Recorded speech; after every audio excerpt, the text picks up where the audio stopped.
ನಮಸ್ಕಾರ, welcome back to adventure begins. ನಾನು ನಿಮ್ಮ ಫೈಟರ್ ಗಿರೀಶ್. ಇವತ್ತು ನಾವು ಬಂದಿರೋಂಥದ್ದು one of the best mountain ಅಂತಲೇ ಹೇಳ್ಬೋದು. ತುಂಬ ಜನ ಈ ಬೆಟ್ಟಕ್ಕೆ ಬಂದು ದೇವಸ್ಥಾನ ವಿಸಿಟ್ ಮಾಡ್ದಿರೋನು ಹೋಗಿದ್ದಾರೆ. ಯಾಕೆಂದರೆ ಅವರಿಗೆ ಈ ದಾರಿ ಗೊತ್ತಾಗಿಲ್ಲ, ಹೇಗೆ ಬರಬೇಕು, ಹೇಗೆ ಹೋಗಬೇಕು ಅಂತ. ಅದೇ ಥರ ಇಲ್ಲಿ ಶಿವ ಬಂದು ನೆಲೆಸಿರೋಂಥ ಉಲ್ಲೇಖನೂ ಇದೆ. ಹಾಗೆ ಇಲ್ಲಿ ಕೇವ್ ಟೆಂಪಲ್ಲು ಇದೆ. ಅದ್ರ ಬಗ್ಗೆ ಇನ್ನೂ ಮಾಹಿತಿ ಕೊಡ್ತೀನಿ ನಿಮಗೆ ಹೋಗ್ತಾ ಯಾವ ಬೆಟ್ಟ ಅಂತ ಕೊನೆವರೆಗೂ ಮಿಸ್ ಮಾಡ್ದಿರಂಗೆ ನೋಡಿ. ನಾನು ಲಾಸ್ಟ್ ಟೈಮ್ ಒಂದು ರೀಲ್ಸ್ ಮಾಡಾಕಿದ್ದೆ. ಸೊ ಅದು ಬಂದು ತುಂಬ ವೈರಲ್ ಆಗಿದೆ. ಆಲ್ಮೋಸ್ಟ್ ಅಲ್ಲೂ ಮೋರ್ ದೆನ್ 90,000 ಪೀಪಲ್ ಒಂದು ವಾಚ್ ಮಾಡಿದ್ದಾರೆ. ತುಂಬ ಜನ ಲೊಕೇಶನ್ ಕೇಳಿದ್ದೀರಾ. ಲೊಕೇಶನ್ ಕೊಡೋದೆಲ್ಲ ಇಂಪಾರ್ಟೆಂಟು. ಅದ್ರ ಬಗ್ಗೆ ಇನ್ಫಾರ್ಮೇಷನ್ ಆಗಲಿ ಅಂದ್ಬಿಟ್ಟು ನಾನು ಕಂಪ್ಲೀಟ್ ವ್ಲಾಗ್ ಮಾಡಿದ್ದೀನಿ. ಈ ವ್ಲಾಗಲ್ಲಿ ನಿಮಗೆ ಹೇಗೆ ಬರಬೇಕು, ಹೇಗೆ ಹೋಗಬೇಕು, ಎಷ್ಟು ಇಂಪಾರ್ಟೆಂಟ್ ಇದೆ ಈ ದೇವಸ್ಥಾನ ಅನ್ನೋದು ನಿಮಗೆ ತಿಳಿಸ್ಕೊಡ್ತೀನಿ ಈ ವಿಡಿಯೋಲಿ.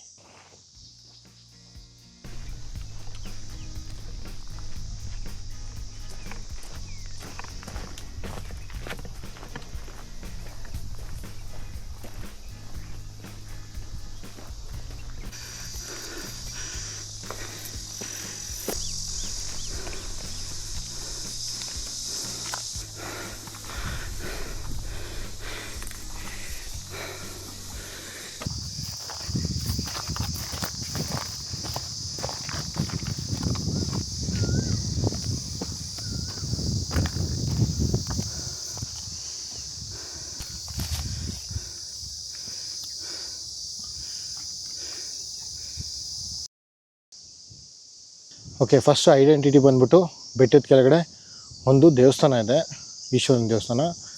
ಇಲ್ಲಿಂದ ನಮಸ್ಕಾರ ಹಾಕ್ಕೊಂಡು ಇಲ್ಲಿಂದ ನಿಮಗೆ ದಾರಿ ಕಾಣಿಸುತ್ತೆ. ಹಾಗೆ ನಾನು ಹಿಂದೆ ಇದೆಲ್ಲ ಅದೇ ಬೆಟ್ಟ. ಆ ಬೆಟ್ಟ ಎರಡು ಇದರಲ್ಲಿ ಫೇಮಸ್ ಆಗಿದೆ ವಿಶೇಷತೆಯಲ್ಲಿ. ಒಂದು ಸನ್ರೈಸ್ಗೆ, ನೀವೆಲ್ಲ ಕೈವಾರ ಬೆಟ್ಟ ಬರ್ತಿರಲ್ಲ, ಅದೇ ಬೆಟ್ಟ ಹಿಂದೆಗಡೆ ಇರೋದು. ಇದೇ ಬೆಟ್ಟದಲ್ಲಿ ನಮ್ಮ ಈಶ್ವರಂದು ಕೇವ್ಸ್ ಇದೆ. ಅದು ನೀವು ಆ ಕಡೆಯಿಂದ ಬಂದರೆ ಆಗಲ್ಲ, ಅದಕ್ಕೆ ಬೇರೆ ಕಡೆಯಿಂದ ನಾವು ದಾರಿ ಹುಡ್ಕೊಂಡು ಬಂದಿರೋದು.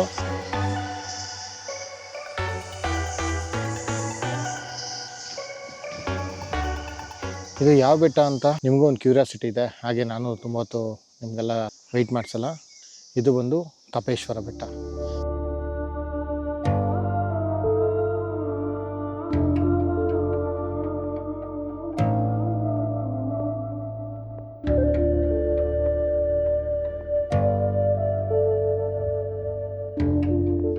ಸುಮಾರು ಅರೌಂಡು 60 to 70 ಕಿಲೋಮೀಟರ್ಸ್ ಆಗುತ್ತೆ. ಓಕೆ, ಅದೇ ಬೆಟ್ಟನ ಇವತ್ತು ಎಕ್ಸ್ಪ್ಲೋರ್ ಮಾಡೋಕ್ಕೆ ನಾವು ಇಲ್ಲಿ ಬಂದಿರೋದು. ಹಾಗೆ ಇದ್ರ ಬಗ್ಗೆ ತುಂಬ ಇತಿಹಾಸವೂ ಇದೆ.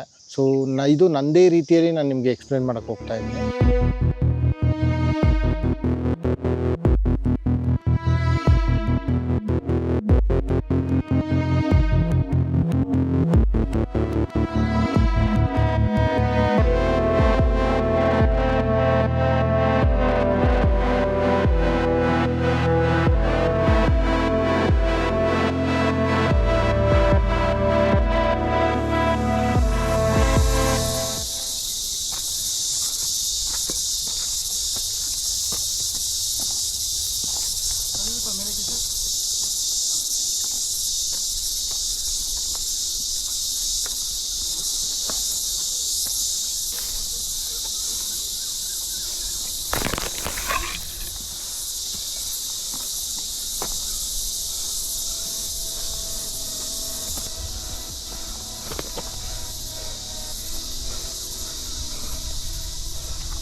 ಈ ಬೆಟ್ಟ ಅದೇ ತಪೇಶ್ವರ ಬೆಟ್ಟ ಬರೀ ಒಂದು ಟ್ರಕ್ಕಿಂಗ್ ಸ್ಪಾಟ್ ಅಲ್ಲ, ಇದು ಪ್ರಕೃತಿ ಜೊತೆ ಇತಿಹಾಸ ಹೊಂದ್ಕೊಂಡಿರುವಂಥ one of the best place ಅಂತಲೇ ಹೇಳ್ಬೋದು. ಆಲ್ಮೋಸ್ಟ್ ಒಂದು 30-40% ಕಂಪ್ಲೀಟ್ ಮಾಡಿದ್ದೀರಿ. ಒಂದು 60% ಇದೆ. ಬನ್ನಿ ಹೋಗೋಣ.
ತಪೇಶ್ವರ ಅಂದರೆ ಶಿವ ತಪಸ್ ಮಾಡಿದಂಥ ಜಾಗ ಅಂತಾರೆ. ಹಾಗೆ ಹಳೆ ಕಾಲದಲ್ಲಿ ಋಷಿಗಳು ಈ ಜಾಗದಲ್ಲಿ ಕೂತು ಧ್ಯಾನ ಮಾಡಿದ್ದ ಅಂತ ಹೇಳ್ತಾರೆ. ಹಾಗೆ ಇಲ್ಲಿ ಆ ಶಾಂತತೆ ಇನ್ನೂ ನೀವು ನೋಡ್ಬೋದು ಇಲ್ಲಿ. ಹಾಗೆ ತುಂಬ ಕ್ಲೀನಾಗಿದೆ ಮೌಂಟನ್ನು, ತುಂಬ ಕ್ಲೀನ್ನೆಸ್ ಮೈಂಟೈನ್ ಮಾಡಿದ್ದಾರೆ. ಅದಕ್ಕೆ ಲೋಕಲ್ ಅವ್ರು ಮಾತ್ರ ಈ ಬೆಟ್ಟಕ್ಕೆ ಬಂದು ವರ್ಷಕ್ಕೊಂದು ಸತಿ ಅಂದರೆ ಶಿವರಾತ್ರಿ ಹಬ್ಬದ ದಿವಸ ತುಂಬ ವಿಶೇಷತೆ ಅಂತ ಇಲ್ಲಿ, ಬಿಕಾಸ್ ಶಿವ ಇರೋದ್ರಿಂದ. ಸೊ ಎಲ್ಲ ಬಂದು ಇಲ್ಲಿ ಪೂಜೆ ಮಾಡ್ಕೊಂಡು ಹೋಗ್ತಾರಂತೆ. ಈ ಸ್ವಚ್ಛತೆನ ಕಾಪಾಡೋಂಥ ಜವಾಬ್ದಾರಿ ನಮ್ಮಲ್ಲೇ ಇದೆ. ಹಾಗೆ ಇಲ್ಲಿ ಬಂದರೆ ಯಾವುದೇ ಕಾರಣಕ್ಕೂ ನೀವು ಇದನ್ನ ಪಿಕ್ನಿಕ್ ಸ್ಪಾಟ್ ಅಂದ್ಕೊಬೇಡಿ, ಇಲ್ಲಾಂದರೆ ಇನ್ನೊಂದು ಥರ ಅಂದ್ಕೊಬೇಡಿ. ಯಾಕಂದರೆ ಇಲ್ಲಿ ಬರ್ತಾಯಿದ್ದೀರಾ ಅಂದರೆ ಹಾಗೆ ಹಂಗೆ ಅಷ್ಟೇ ಕ್ಲೀನ್ನೆಸ್ ಮೈಂಟೈನ್ ಮಾಡಿ. ಇವಾಗ ನಮ್ಮನೇಲಿ ಗಲೀಜಿದ್ರೆ ಬಿಟ್ಬಿಡ್ತೀರ ನಾವು, ಹಾಗೆ ಅಲ್ವಾ, ಕ್ಲೀನ್ ಮಾಡಲ್ವ? ಹಾಗೆ ಇಲ್ಲೇನೋ ಬಂದಾಗ ಕೆಲವು ಕಡೆ ಇದೆ ಗಲೀಜು, ಅದನ್ನ ಕ್ಲೀನ್ ಮಾಡೋಕ್ಕೆ ಟ್ರೈ ಮಾಡಿ. ಈಗ ನೀವು ತುಂಬ ಕ್ಲೋಸ್ ಆಗಿರಬೇಕು ಬಂಡೆಗೆ. ಹಾಗೆ ಇಲ್ಲಿ ಬಂದಮೇಲೆ ಈ ಥರ ಒಂದು ಆಬ್ಸ್ಟಿಕಲ್ ಸಿಗುತ್ತೆ. ಸೊ ಹಳೆ ಸ್ಟೈಲಲ್ಲಿ ನಿಮಗೆ ಏಣಿ ಹಾಕೋರೆ ಕಬ್ಬಣದಲ್ಲಿ.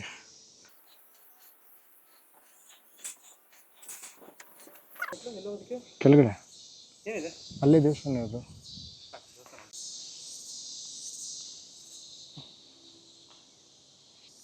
ನೋಡಿದ್ರಲ್ಲ ದೇವಸ್ಥಾನಕ್ಕೆ ಹೋಗೋ ದಾರಿ ಹೇಗಿದೆ ಅಂತ. ತುಂಬ ಚಾಲೆಂಜಿಂಗ್ ಆಗಿದೆ. ಮತ್ತು ಲಾಸ್ಟಲ್ಲಿ ಬಂದ್ಬಿಟ್ಟು ನೀವು ಮರದು ಬುಡ ಹಿಡ್ಕೊಂಡು ಹತ್ತಿದ್ರೆ ಮಾತ್ರ ಪುಲ್ಲಿಂಗ್ ಕೆಪಾಸಿಟಿ ಇರಬೇಕು ನಿಮ್ಮ ಮೇಲೆ ಹೋಗೋಕ್ಕೆ. ಲಾಸ್ಟಲ್ಲಿ ಮಾತ್ರ ಸ್ಟೆಪ್ಸ್ ಇದೆ. ಹತ್ಬಿಟ್ಟು ಹೋದ್ಮೇಲೆ ಲಿಂಗ ಇದೆಲ್ಲ, ಲಿಂಗ ಹಿಂಭಾಗನೇ ನಿಮಗೆ ನೀರಿದೆ. ಇಲ್ಲಿ 365 ಡೇಸು ನೀರು ಹಾಗೇ ಇದೆ ಅಂತ. ಎಲ್ಲಿಂದ ಬರ್ತಾಯಿದೆ, ಏನು ಬರ್ತಾಯಿದೆ ಅಂತ ಯಾರಿಗೂ ಇದ್ರಿಗೂ ಗೊತ್ತಿಲ್ಲ ಅಂತ. ನೈಸರ್ಗಿಕವಾಗಿ ಹಾಗೇ ಇದೆ. ಮತ್ತು ನಿಜವಾಗ್ಲೂ ಅದೇ ಒನ್ ಆಫ್ ದಿ ಬೆಸ್ಟ್ ಅಂತ ಹೇಳ್ಬೋದು ಅಡ್ವೆಂಚರಸಲ್ಲಿ. ಮತ್ತು ಹುಷಾರಾಗಿರಿ, ತುಂಬ ಪ್ರಿಪೇರ್ ಆಗಿ ಬನ್ನಿ. ಇಲ್ಲಿ ಬರಬೇಕಾದ್ರೆ ಒಬ್ಬರೇ ಎಲ್ಲ ಬರಲೇಬೇಡಿ, ಯಾಕೆ ತುಂಬ ಜನ ಬಂದು ಇನ್ಸಿಡೆಂಟ್ಸ್ ಎಲ್ಲ ಆಗಿದೆ. ಹಾಗೆ ಇಲ್ಲಿ ಇನ್ನೊಂದು ಗುಹೆ ಇದೆ. ನಾ ಹೇಳ್ದಂಗೆ ಈ ಬೆಟ್ಟದಲ್ಲಿ ತುಂಬ ನೈಸರ್ಗಿಕವಾದ ಗುಹೆಗಳಿದೆ.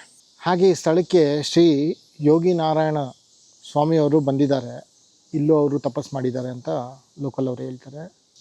ಹಾಗೆ ಎಲ್ರಿಗೂ ಒಂದು ವಿನಂತಿ, ಇಲ್ಲಿನ ಸಂಪ್ರದಾಯ ಮತ್ತು ಸಂಸ್ಕೃತಿಯನ್ನು ನಾವು ಗೌರವಿಸೋಣ. ಹಾಗೆ ಇಲ್ಲಿ ತುಂಬ ಲೋಕಲ್ ಅವರು ಹೇಳಿದ್ದಾರೆ, ದಯವಿಟ್ಟು ಇಲ್ಲಿ ಬಂದು ಎಲ್ಲರೂ ಪಿಕ್ನಿಕ್ ಸ್ಪಾಟ್ ಥರ ಮಾಡೋಕ್ಕೆ ಹೋಗಬೇಡಿ. ಬರ್ತೀರಾ ದೇವ್ರ ಭಯ ಭಕ್ತಿಯಿಂದ ಬಂದು ದೇವ್ರ ದರ್ಶನ ಮಾಡಿ ಹೊರಡಿ ಅಂತ ನಾನು ನಿಮಗೂ ಒಂದು ರಿಕ್ವೆಸ್ಟ್ ಮಾಡ್ಕೊತೀನಿ.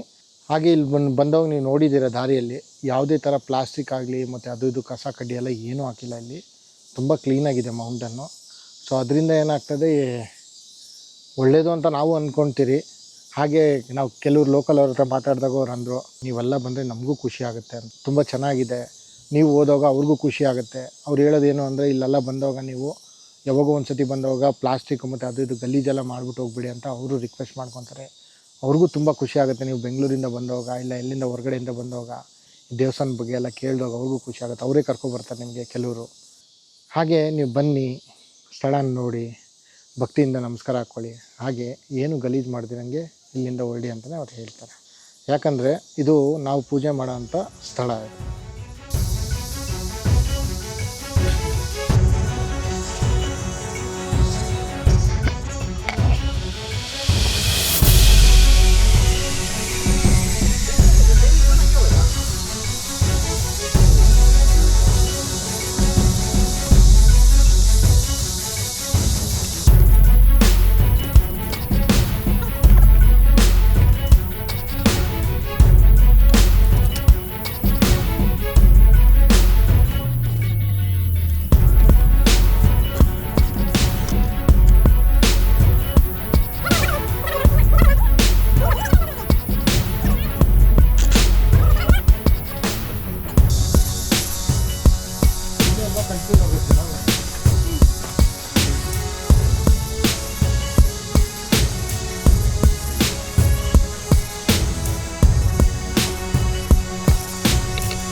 ಸೊ ನೋಡಿದ್ದೀರಲ್ಲ ತಪೇಶ್ವರ ಬೆಟ್ಟ ಹೇಗಿತ್ತು ಅಂತ. ಹಾಗೆ ಈ ಟ್ರಕ್ ಬಂದು ಬಿಗಿನರ್ಸ್ ಅಂತಲೇ ಹೇಳ್ತಾರೆ. ಬಿಗಿನರ್ಸ್ ಅಂದರೆ like okay easy to moderate. Total distance ಬಂದ್ಬಿಟ್ಟು ನಿಮಗೆ 3 ಕಿಲೋಮೀಟರ್ಸ್ ಆಗುತ್ತೆ ಅಪ್ ಆ್ಯಂಡ್ ಡೌನು. 1.5 ಇಂದ 2 ಅವರ್ ಟೈಮ್ ತೊಗೊಳುತ್ತೆ ಅಪ್ ಆ್ಯಂಡ್ ಡೌನ್ ಮಾಡೋಕ್ಕೆ. ರೀಸನ್ ಯಾಕೆ ಅಂದರೆ ತುಂಬ ಎಲಿವೇಶನ್ ಇದೆ ಮತ್ತು ಆಬ್ಸ್ಟಿಕಲ್ಸ್ ಇದೆಲ್ಲ, ಅದನ್ನೆಲ್ಲ ಪಾಸಾಗಿ ಬರಬೇಕಾಗತ್ತೆ. ಟ್ರಕ್ಕಿಂಗು ನಾನು ನೋಡ್ಸಿದ್ದೀನಿ ನಿಮಗೆ ಹೇಗೆ ಹೋಗಬೇಕು ಅಂತ. ಯಾಕಂದರೆ ತುಂಬ ಚಿಕ್ಕ ಚಿಕ್ಕ ಕಲ್ಲಿರುತ್ತೆ ಮತ್ತು ಸ್ಲಿಪ್ಪರಿ ಮಡ್ ಇರುತ್ತೆ. ಹುಷಾರಾಗಿ ಇಳಿಬೇಕಾದ್ರೆ ಮಾತ್ರ ತುಂಬ ಕೇರ್ಫುಲ್ ಆಗಿರಿ, ಅದು ಇಂಪಾರ್ಟೆಂಟು. ಇವತ್ತು ಈ ಜಾಗಕ್ಕೆ ಜನರು ಬರೀ ಟ್ರಕ್ಕಿಂಗ್ ಮಾತ್ರ ಬರೋಲ್ಲ ಯಾರಲ್ಲಿ, ಮನಸ್ಸಿಗೆ ಶಾಂತಿ ಸಿಗೋಕ್ಕೆ, ಹಾಗೇ ಸ್ಟ್ರೆಸ್ ಕಡಿಮೆ ಮಾಡ್ಕೊಳ್ಳೋಕ್ಕೆ, ಫಿಟ್ನೆಸ್ಸು ಮೇಂಟೈನ್ ಮಾಡ್ಕೊಳ್ಳೋಕ್ಕೆ, ಹಾಗೆ ಪ್ರಕೃತಿ ಜೊತೆ ಕನೆಕ್ಟ್ ಆಗಲು ಬರ್ತಾರೆ ಇಲ್ಲಿಗೆ. ದಯವಿಟ್ಟು ಪ್ಲಾಸ್ಟಿಕ್ ಎಸೆಯಬೇಡಿ, ಪರಿಸರನ ಸ್ವಚ್ಛವಾಗಿರಿ. ನಮ್ಮ ಪ್ರಕೃತಿ ನಮ್ಮ ಜವಾಬ್ದಾರಿ. ಹಾಗೆ ಒಮ್ಮೆ ತಪೇಶ್ವರ ಬೆಟ್ಟ ಹತ್ತಿದ್ರೆ ಅದು ಕೇವಲ ಟ್ರಕ್ ಅಲ್ಲ, ಮನಸ್ಸಿಗೆ ಶಾಂತಿ ಕೊಡುವ ಒಂದು ಅದ್ಭುತ ಅನುಭವ. ನಾನು ನಿಮ್ಮ ಫೈಟರ್ ಗಿರೀಶ್, ಅಡ್ವೆಂಚರ್ ಬಿಗಿನ್ಸ್ ಕಡೆಯಿಂದ. ಸೊ ಫೈನಲ್ ಆಗಿ ಎಲ್ಲರಿಗೂ ಹೇಳೋದು ಒಂದೇ, ಟ್ರಕ್ ಮಾಡ್ತಾಯಿರಿ, ನೇಚರ್ ಜೊತೆ ಕನೆಕ್ಟ್ ಆಗಿರಿ. ಸೊ ತುಂಬ ಹೆಲ್ಪ್ ಆಗುತ್ತೆ ನಿಮಗೆ ಫ್ಯೂಚರಲ್ಲಿ. ನೀವು ನಿಮ್ಮನ್ನು ಫಿಟ್ಟಾಗಿ ಇಟ್ಕೊಂಡಿದ್ರೆ ನೀವು ಏನು ಬೇಕಾದ್ರೂ ಸಾಧನೆ ಮಾಡ್ಬೋದು. ಇದೇ ಥರ ಬೆಟ್ಟಗಳು ಹತ್ತುತ್ತಾ ಇರ್ತೀನಿ, ಅಡ್ವೆಂಚರ್ಸ್ ಹೀಗೆ ಮಾಡ್ಬೋದು ಅಂತ ನಿಮಗೆ ಟಿಪ್ಸ್ ಕೊಡ್ತಾ ಇರ್ತೀನಿ. ದಯವಿಟ್ಟು ಫಾಲೋ ಮಾಡೋದು ಹಾಗೆ ಸಬ್ಸ್ಕ್ರೈಬ್ ಮಾಡೋದು ಮರಿಬೇಡಿ. ಸಿಗೋಣ ನೆಕ್ಸ್ಟ್ ಬೆಟ್ಟಲ್ಲಿ. ಓಕೆ, ಚಲೋ ಬಾಯ್ ಗಾಯ್ಸ್. ಹಾಗೆ ಇನ್ನೊಂದು ವಿಷಯನ ಹಂಚ್ಕೊಳಕ್ಕೆ ಇಷ್ಟಪಡ್ತೀನಿ. ನಮ್ಮ ಅಡ್ವೆಂಚರ್ ಬಿಗಿನ್ಸ್ದು ವೆಬ್ಸೈಟ್ ಲಾಂಚ್ ಆಗಿದೆ ಮತ್ತು 100% ರಿಜಿಸ್ಟರ್ ಆಗಿದೆ ವಿತ್ GST. ಪ್ರತಿ ವೀಕೆಂಡ್ಸು ಟ್ರಕ್ ಇರುತ್ತೆ ಬ್ಯಾಂಗ್ಳೂರಲ್ಲಿ. ಈ ಟ್ರಕ್ಕು ಬಂದ್ಬಿಟ್ಟು ದೊಡ್ಡ ಟ್ರಕ್ಕಿಗೆ ನಿಮ್ಗೆ ಹೆಲ್ಪ್ ಆಗುತ್ತೆ ಅಂತ. ಹಾಗೆ ಹೊಸ ಹೊಸ ಬೆಟ್ಟಗಳು ಹತ್ತುತ್ತಾ ಇರ್ತೀರಿ ವಿತ್ ಸೇಫ್ಟಿ ಪ್ರಿಕಾಷನಲ್ಲಿ. ನಾವು ಬೆಟ್ಟ ಎಕ್ಸ್ಪ್ಲೋರ್ ಮಾಡ್ದಿರ ಯಾರಿಗೂ ಐಟ್ನರಿ ಮತ್ತು ಯಾರನ್ನೂ ಬೆಟ್ಟ ಹತ್ಸೋಕ್ಕೆ ನಾವು ಕರ್ಕೊಂಡು ಹೋಗೋಲ್ಲ. ನಾವು ಡಿಸೈಡ್ ಮಾಡ್ತೀರಿ ಅದು ಯಾವ ಲೆವೆಲ್ಲು ಟ್ರಕ್ಕಿಂಗ್ ಅಂತ. ಸೊ ಹಾಗೆ ಫಾಲೋ ಮಾಡ್ತಾಯಿರಿ. adventurebegins.com ಮತ್ತು .in ಎಲ್ಲ ನಮ್ಮದೇ ವೆಬ್ಸೈಟು. ಸೊ ಲಿಂಕನ್ನು ಬೇಗ ನಾನು ಡಿಸ್ಕ್ರಿಪ್ಷನ್ ಬಾಕ್ಸಲ್ಲಿ ಅಪ್ಡೇಟ್ ಮಾಡ್ತೀನಿ. ಸಿಗೋಣ ನೆಕ್ಸ್ಟ್ ವೀಡಿಯೋಲಿ. ಬಾಯ್.